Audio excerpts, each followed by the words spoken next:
So how many things did they have you hooked up to? I don't know. They had like 3 things coming out of my wrist, and like the heart monitor thingy. You were in the ICU for a little while. Yeah, and I just kept, every time I woke up, I'd look around and try to see where I am. Like, there's a door over there, there's like a window. That's all I remember about the ICU, and the beeping. Like, I would just wake up for a few seconds, I'd look around, and then I'd be gone again. I know, you'd be in the middle of a sentence pretty much, and then you'd be snoozing away. Yeah, and then like a couple hours later, like it was in the middle of the night, I woke up, and I was just like so worried, like, wait, why am I on my back? Shouldn't my back hurt? Why did they put me on my back? If I just had surgery on my back, couldn't it get infected? And I was just like that.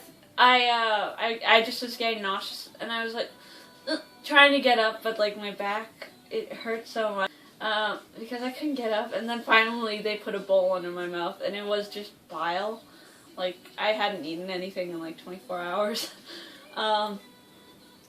And so they, like at this point, they'd already put a catheter in me during the surgery, and they saw me when I was completely naked. So I really didn't care at this point that they had to change my hospital gown because I vomited on it. I'm like, yeah, who cares? Just do it. And I guess after that one day, like, they decided morphine was not for me. So finally they took me off it, and I was finally able to remember stuff clearly again. And then they took me up to this room upstairs and stuff, and I finally noticed that I'd gotten this from Emily, which Your I sister. hadn't noticed in the ICU, even though it was there. I mean, they took pictures with me while I was in the ICU, but I don't remember taking those pictures. With your nurse and nurses, and with us. And I remember the nurse. She had a long braid. Waking up and seeing the turtle, and you're like, oh, that's Emily, because of Boise's 5-sauce obsession at the time. You're so evil. It was funny. She whispered stuff to me, and my heart went crazy. Mm-hmm. Proposing on a bridge. Yeah, well, now we don't have to explain it. Yeah, I know. So, well, no. Yes. So just short form. Becca was asleep, and I was like, "You're on a bridge in this beautiful mountain view." Yeah, and then Luke joins you, and he pulls out a big, gigantic ring and proposes, and her heart monitor goes off.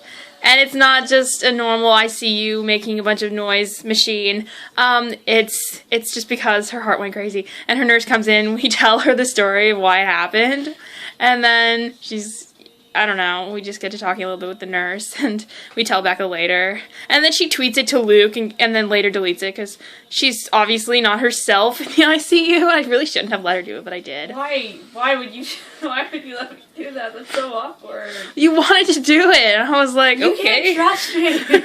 I'll know that next time you're under the effects of morphine. So, the bed in the recovering, just like normal place, it was a lot nicer feeling than the one in the ICU, which was surprising to the nurses. They're like, really?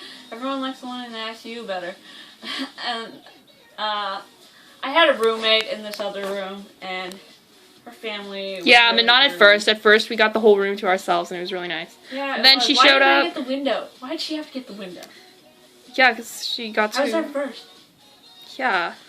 They were really rude. They weren't very nice at all. So that's one downside to having to stay in a hospital and in the rooms you share with people. The second day, it was like, just, I had the surgery one day, the next day I was up in that room, and then there's this mean nurse saying, you have to stand up, you have to start walking.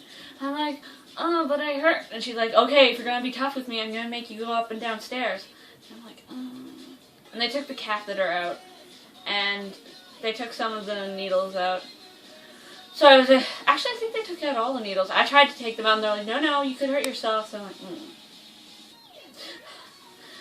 And then So, like, the doctors didn't want to push you. They wanted to give you time because they knew that you needed a little bit of extra time. But the nurses are like, okay, we're not really running a hospital here. We're running a factory. We need to hurry up and get you walking, get you out of here. Yeah, what were the doctors saying? Oh yeah, they were surprised that I was up on the second day. They were like, wow, congratulations, I didn't expect you to be up on that day. Well, it's not my fault. And all through the day, at the second day, before the nurses were annoying me and stuff, there were like these doctors in training that would come in and they would have like a clipboard of questions that they were required to ask me. And they'd always get me to lift up my leg. They're like, okay, I'm going to push down your leg, lift it up. And they're like, wow, that's a good response. That's really strong. And I'm like, okay. And then whenever the nurses actually get me to stand up, I realized how difficult it was to walk at first. It was like relearning how to walk completely. At first I waddled like a penguin. And I was just like, oh, I'm exhausted after like 5 steps. But then I started to like it more and more, so I just went for walks like constantly, because other than that there wasn't really anything to do. I tried sitting down and playing cards with Katrina. We were going to play Crazy Eights at a table that we found in a hallway, but the chair was so uncomfortable that I just couldn't sit there, and a lot of the chairs were just too low for me to find comfortable. The only place that was actually good to sit was my bed. But I kept waking up like in the middle of the night on the second day. I walked around the hospital and I said hi to the nurses. I always had to cross by their desk and stuff, and they'd be like, wow, you're walking a lot. And I continued to do this all throughout the week, but finally they got mad at me and they said no walks after midnight. Because they would have to buzz me in every time I'd come back, and they were just annoyed at that. Mom was really uncomfortable because she was in the chair that was just like a recliner thing. Yeah, where she slept every single night, even though we had Ronald McDonald House across the road. Well, it's just that I didn't want her to leave me because the nurses were mean to me. Yeah. No, it's a testament to how very much Mother does love you. And all that. So yeah, congrats to her. She was a real trooper. They would have been mean to me if she hadn't been there. Yeah, but they were anyway. Just meaner, they would have been. Volunteers, they came into the room. They're like, hi, would you like a blanket? And I'm like, I'm in so much pain. Why? Why would I get a blanket? Like, we're giving them to the patients and stuff. I'm like, okay. And she's like, do you have a favorite color and stuff? Do you have any blue?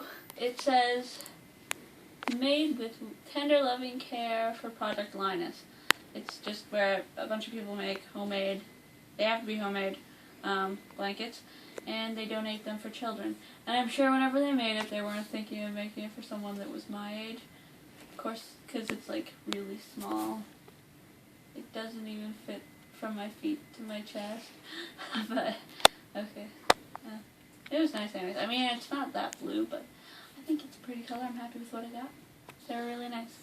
Now, enough about the blanket. Okay. And I didn't get to have like a shower or be washed for like 4 days in the hospital, so my hair was completely way too greasy. But then finally, the mean nurse that said that she was going to make me walk upstairs came. She said, okay, let's get you washed up. And I was like, yay, finally, oh my god, I'm so happy. So I went, and there's a bathtub, and I had to lean over it, and that really hurt my back. But she washed my hair quickly. And then I had to, like, I was naked from the waist up, in my back and my front, and she was just there, and I'm like, okay, yeah, I don't even care anymore. I mean, I can't have these body issue moments right now, because it's just, it's irrelevant. I can't ask her to turn away, because that would just be weird, so I'm just like, I'm gonna leave it like this, whatever, who cares. So then I went back and I did my makeup and I did my hair. And I think that was the day that Aunt Kathy came and got me a gift. She got me chocolates and like this and the Eeyore balloon to match. Yeah. And we took pictures with her and the clown. The clown visited me that day. Yeah. And she's like, you want a brownie? And I'm like, yeah, thank you. She said, just say yes. And then she gave me like an E, the letter E, that was brown and like foam. Like, oh, clever. I'm a little too old for a lot that Chio does. Yeah. And my roommate was sort of annoying. I was going to give her a chocolate bar, but then whenever I got up, somebody on her side of the curtain pushed a table into my back, and it hurt. So I'm like, forget that. I'm keeping my chocolate bar. And then you left after 5 days. Yeah. Being at the hospital. Oh, it was horrible. Dad was speeding down the road. And there were a lineup of cars behind us, so it made him nervous. And they're just like, why is this person going so slow? I hate them. And then nobody can pass, though, for the longest stretch. So there's just like at least 10 cars behind us. Luckily, I didn't hear a whole lot of honking, I don't think. No. I didn't really care anyway, because I was just in pain. So it made Dad I don't nervous. care. So he went like as fast as he could go to keep the people behind him happy. But still, we were obviously not okay with him going as fast as he was going because of Boise's back. And Mom, Emily, and Katrina were all scrunched up in the back seat.